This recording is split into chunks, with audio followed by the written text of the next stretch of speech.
राजस्थान में जो मामला चल रहा है मैं उसकी आखिरकार बात करना चाहूँगा कि ज़्यादातर आपको आज अगर न्यूज़ें देख रहे होंगे या कोई पेपर पढ़ रहे होंगे तो आपको खबरें जो मिलती होगी लूटपाट, डकैती, चोरी, अन्याय या कह सकते हैं हत्या, दुष्कर्म, ऐसे मामलों की आपको खबरें ज़्यादा मिल रही होगी। सरकारें एक तरफ बड़े बड़े वादे करती है कि इस तरीके के काम नहीं होंगे। सरकार के पास पूरा पावर होने के बाद भी पता नहीं क्यों बेवजह गरीबों को सताया जाता है। ऐसा ही कुछ मामला राजधानी जयपुर का है और राजधानी जयपुर में आमेर महल है उस क्षेत्र का मामला है, आमेर थाना क्षेत्र का। क्या कुछ मामला है, पूरा नाम बताओ पहले आपका और कहाँ रहते हो और उसके बाद आपकी डिटेल बताओ। सावतान, तहसील आमेर, जिला जयपुर का रहने वाला हूँ। मेरे पुरखों की वह ज़मीन हमने बांट रखी थी मेरे पापा ने पहले ही। मेरे पापा और 3 भाई थे। एक भाई को एक औलाद थी, एक भाई के एक थी और एक के हम 2 थे। उन्होंने ज़मीन बांट रखी थी, एक एक टुकड़ी, एक में हम 2 भाई हैं और एक एक टुकड़ी उनकी है। उस टुकड़ी में हमारी दोनों भाइयों की टुकड़ी को मैं भी कब्जा कर रहे हैं।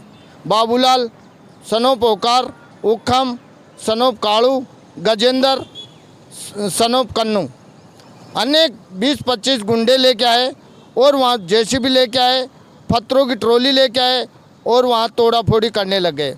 मेरे नाम वहाँ पुरखों की ज़मीन है, उसमें मकान बना रखा हूँ, दुकानें बनी हुई हैं, उसमें गोदाम भी बनी हुई है, गोदाम चल रही है, बिजली का कनेक्शन भी मेरे नाम है और जी एसएचओ है आमेर थाने, एसएचओ है सब।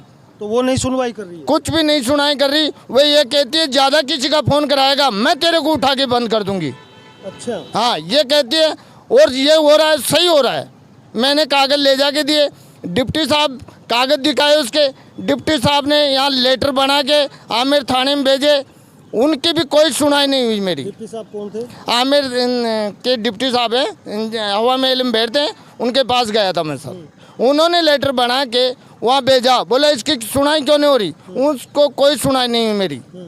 पहले 17 पे कब्जा किया, फिर 17 फुट पे कब्जा किया, अब 1.25 बीघा पे पूरी पे कब्जा कर लिया सर उन्होंने। 1.25 बीघा जमीन है आपकी? जी सर, उस पे पूरा कब्जा कर लिया? पूरा कब्जा कर लिया सर।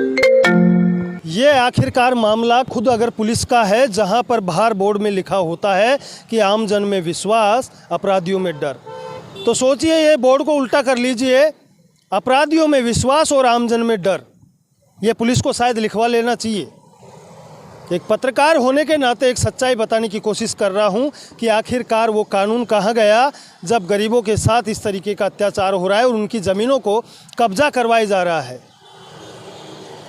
अंतिम शर्मा जो आमेर थाना क्षेत्र की अधिकारी है, थाना अधिकारी है, अंतिम शर्मा नाम है एसएचओ का, जिसको धर्म की बहन बना रखा है बाबूलाल सनोप ओकार ने, जो कि इनकी ज़मीन पर कब्जा किया हुआ है। ये मैं नहीं कह रहा, ये इनकी मुख ज़बानी इनके द्वारा कही जा रही है। हम केवल आपको बता रहे हैं कि मामला क्या हो रहा है। आमेर थाना क्षेत्र का मामला है, मगर पुलिस और कोई भी प्रशासन का अधिकारी इनकी पीड़ा को सुनने को तैयार नहीं है। उल्टा इनको धमकाया जाता है, कहा जा रहा है कि अगर किसी अधिकारी का फ़ोन आएगा तो हम तुम्हें उठा के बंद कर देंगे। अब कानून के पास तो धाराएँ 50 होती है, किसी भी जुर्म में इनको अंदर कर देंगे। अब गरीब आदमी जाएगा तो कहाँ जाएगा? तो अब क्या प्लान बनाया है आपने? मैं क्या प्लान बनाऊंगा साहब, आज मेरी बच्ची का लगन था, मैं तो परेशान था। वैसे भी लोग बाग बोले यार तेरे को मार देंगे, वो कर देंगे। मैं चुपचाप अंदर बैठा रहा साहब। थाने में भाग के गया, थाने में मेरे को ये कहा, फिर मैं वापस आ गया, कुछ भी नहीं कर सका साहब।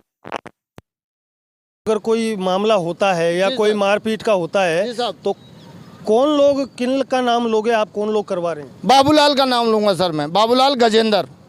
ये 2 लोग हैं? 2 लोग हैं। ये ज़्यादा आपको परेशान कर रहे हैं सर। अब ज़्यादा तो हम बात नहीं करेंगे, मगर इनके पास ये इकरारनामा और ये सारे सबूत हैं। यहाँ पर कागज़ में थोड़ा सा वैसे ही दिखाना चाहूँगा, पूरा इकरारनामा वगैरह सब सबूत के साथ ये यहाँ पर मेरे पास पहुँचे और इन्होंने जब एक अपनी दुख भरी दास्तां बताई तो मैंने इनकी सच्चाई को सुना और कहीं कहीं आपको बताने का प्रयास किया है। मगर पुलिस प्रशासन से मैं कहना चाहूँगा कि इस तरीके का अन्याय मत करिए, क्योंकि समय बदलता रहता है और सबके हाथ लंबे होते हैं आजकल। सरकारें चुप नहीं बैठती इस चीज़ को लेकर। हम खबर को कहीं न कहीं मुख्यमंत्री तक बताने की कोशिश करेंगे, पहुंचाने की। देखते हैं क्या एक्शन होता है। लगातार द पिंक सिटी न्यूज़ एक सच्चाई के साथ दिखाता है और दिखाता रहेगा। देखते रहे the pink city news. Subhash Bairwa के साथ, जयपुर।